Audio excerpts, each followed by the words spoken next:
In this video, I want to talk a little bit more about writing about artists and using artist research to give you inspiration and ideas for your own work. Now, you might see in this little assignment that I've uploaded a revised document on helping you write about artists' work. I've tried to keep it simple, but also with rooms for you to grow and generate more interesting ideas. And with these kind of writing guidelines, it's always just a starting point. You can use them to start you off with your writing, but then write what you really want to write yourself. Okay, so when you're writing about art, why bother? Why do we do it?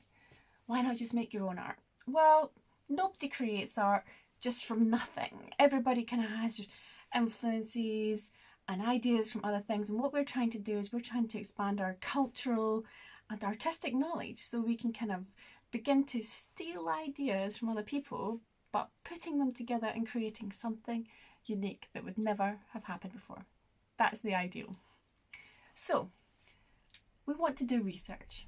You can do research by looking online, going to galleries, going to exhibitions, looking at different things online like that too, reading books, or even if you're lucky enough to actually speak face to face with an artist. Now, although we're not writing a personal history of any of the artists that we look at, often there are personal details which are relevant to the artwork. So when we're introducing our artist research, it's always nice to give just a few biographical details to set the scene. You know, whether they're alive or whether they're from a previous century, just really telling us a little bit more about that artist. There might be biographical facts or events that influence their artwork.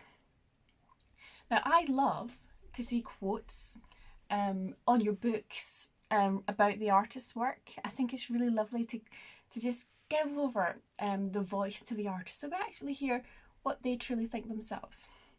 And sometimes the artists really are very tied with the technique. So if they've got a lot to say about the particular technique, or you're really looking at that artist because of the technique that they use, then put in that information about the way that they use the technique, because it gives us more of an understanding about the artist and also the relevance to you as well. Because obviously we've discussed this before, but we look at artists for different reasons at different times. We look at some artists because of the techniques that they use, and we look at other artists because of the subject matter and the style that they work in. What I think is quite an important thing is to think about the wider context. So that's things like what's actually happening in the country, in the news, and politics and events. What kind of stuff is happening round about the artist at the time that they're making their work that's clearly having an influence on them.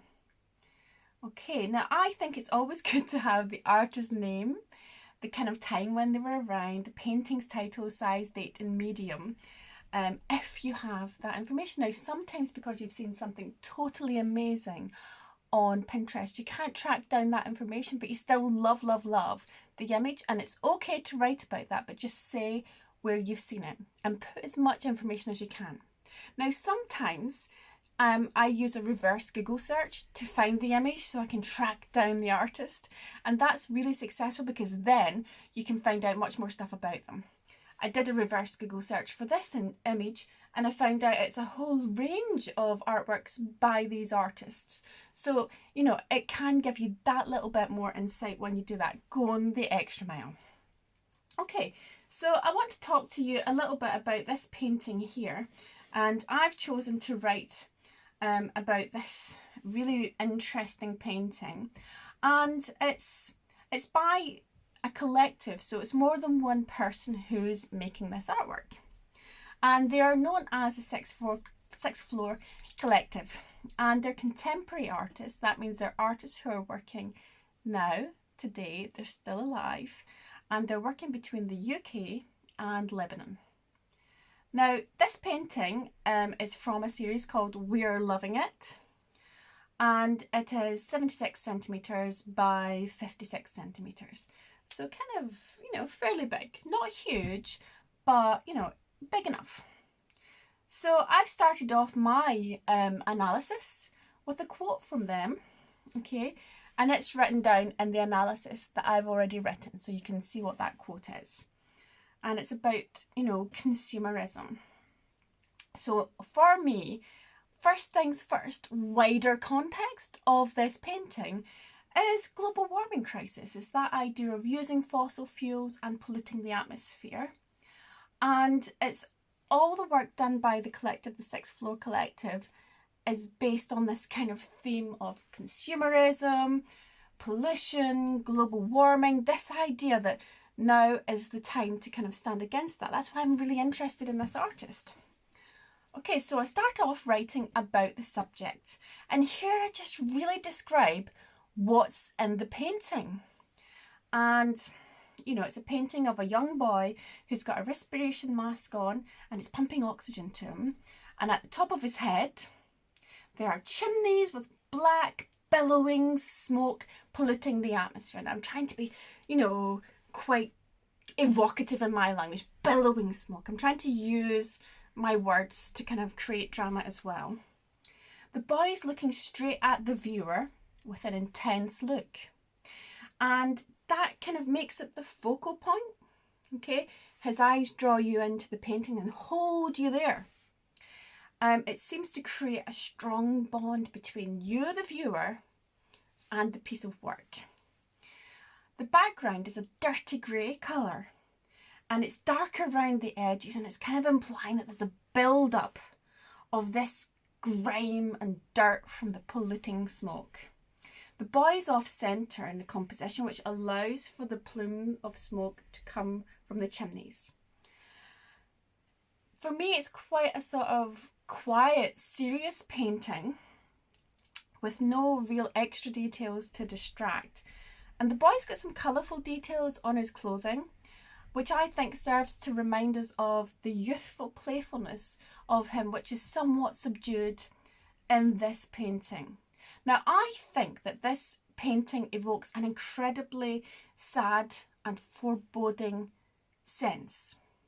Instead of having a young boy with freedom to enjoy his play and his freedom and his childhood, he is trapped and constrained by the mask and by the tubes.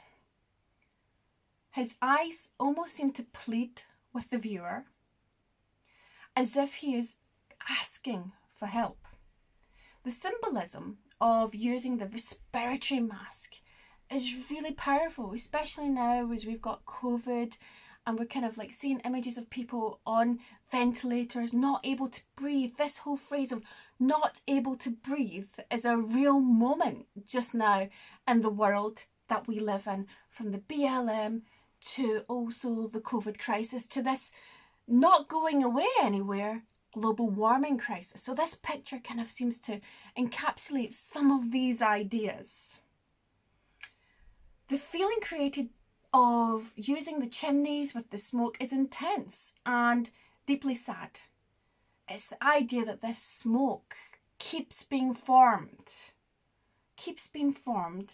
and falls and makes people ill. That the drive towards what we see as progress makes the life of others so curtailed. It kind of breaks down other people's life chances so we can drive about, so we can have power, so we can wear fast fashion, so that we can have the life that we want to live. But while we're living that life that we want to live, the consequences for other people are huge and life-altering and life-damaging. The artist uses colour to create this sombre, sad, depressing mood. The darkness of the smoke contrasts against the slightly lighter background, but it looks like the background is getting more grimy, more clogged with the dirt. The style of the artwork is realistic in that the painting looks like a boy, it looks like chimneys, it looks like the subject's painter. Now, obviously, fusing the boy's head with the smoke pillars makes this a surreal painting. It's impossible to see something like this in real life, but the realism of the elements adds to the poignancy of the painting. I think the realism makes you think that this young boy is in reality a real person affected by the environment that he's living in. Now this is an acrylic painting in a realistic style, and I think it has a contemporary, modern, today feel. There's a lot of artwork like this sort of thing. It's like a new figurative movement where we're using portraits of people, but we're doing things with them in a little bit of a different way to traditional portrait painting. I think that the artist wanted to show that the boy was so affected by pollution that it becomes within him. It almost becomes a part of him. And the surrealistic style allows the artist the freedom to be able to paint to show this connection. Now, my ideas that are coming from this painting, well, I think this works really well with the theme of fusion. You've got the boy and you've got the towers with the billowing smoke fusing together. And what I would like to do is develop ideas that involve portraiture, and I want to work out a theme for myself. So my next step is I'm going to make a mind map where I'm going to explore ideas, and I want it to feel meaningful to me. And I want to generate visual imagery that will work together. So I'm going to make a mind map where I think about all the different things that are important to me, write them down and write down visual ideas, and then I'm going to start the process of making some artworks in response to this, but with my own ideas. And that's kind of how we use an artist analysis to drive forward our own art.